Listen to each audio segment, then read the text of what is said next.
নমস্কাৰ, কেনে আছে আপোনালোক? সকলোৱে নিশ্চয় ভালে আছে চাগে। মই লখিমপুৰ বিপুৰীয়াৰ ঘৰত আছোঁ। বিশেষ এটা কামৰ কাৰণে ঘৰৰ কিছুমান বস্তু কিনিবৰ কাৰণে গোসাঁই ঘৰৰ মই মোৰ বন্ধুৰ হাৰ্ডৱেৰ দোকানত আহিছিলোঁ।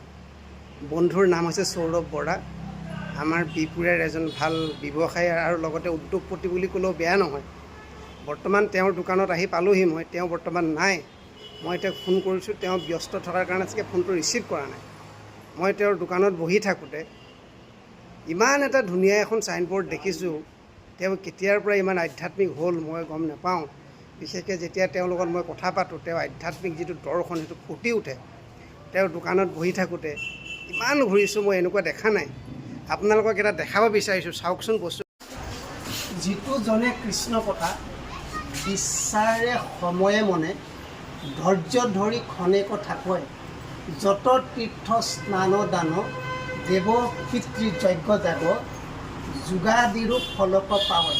নামঘোষাত মহাপুৰুষ মাধৱদেৱে লিখি থোৱা ঘোষাটো তেওঁৰ দোকানত খুব সুন্দৰকৈ ফলক হিচাপে লিখি থৈছে। সেইকাৰণে মই মোৰ বন্ধু সৌৰভ বৰাক ধন্যবাদ জ্ঞাপন কৰিছোঁ। ধন্যবাদ।